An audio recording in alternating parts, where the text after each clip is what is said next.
A vital part of our fabrication work for each AMF employee includes accurately managing work orders. Work orders are processed on a priority basis, with the highest priority at the top of the work order towers. Your signature will be required on the router to verify that you have accurately and professionally completed the work per the work order directions. Work orders are commonly referred to as the Bible of instructions for whatever part you may be manufacturing. Here are some definitions that might help you along the way.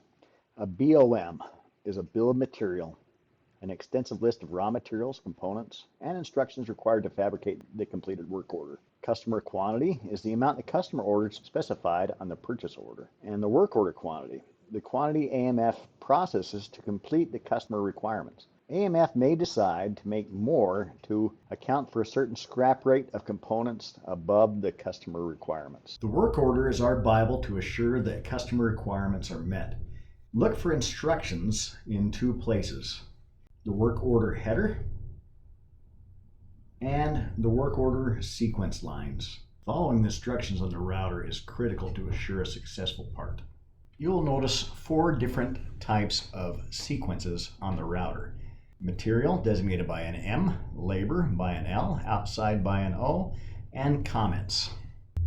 Materials must be issued to the job. If your job requires pulling materials off the shop floor racks, you will be required to issue materials to the job. For flat laser materials going through automation are automatically issued in Global Shop. Raw materials needed for tube laser or sawing need to be issued in Global Shop manually. But for all types of material, it is important to write the heat lot number on the router.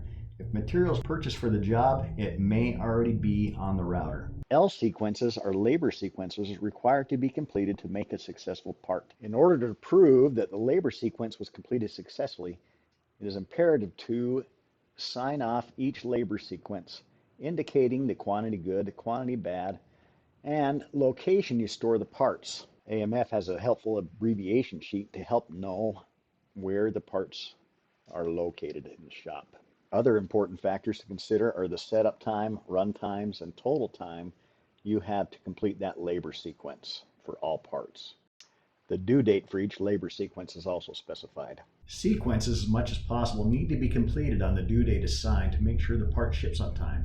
If you cannot meet a due date, please talk with your supervisor to discuss options. Outside labor are those sequences that are set outside for work to be done.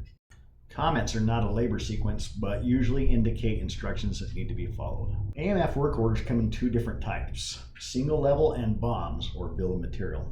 A BOM may have a parent, children, grandchildren, etc. work order levels. The parent is the top level, usually in the kitting, assembly, or shipping. The entire set of work orders constitute a customer work order. The BOM parent usually has a -000 as the parent router. Single level work orders have all their required information in one work order to complete the process. Work order BOMs or single level can be color coded as follows: basic, white paper; construction, pink paper; and precision is yellow paper.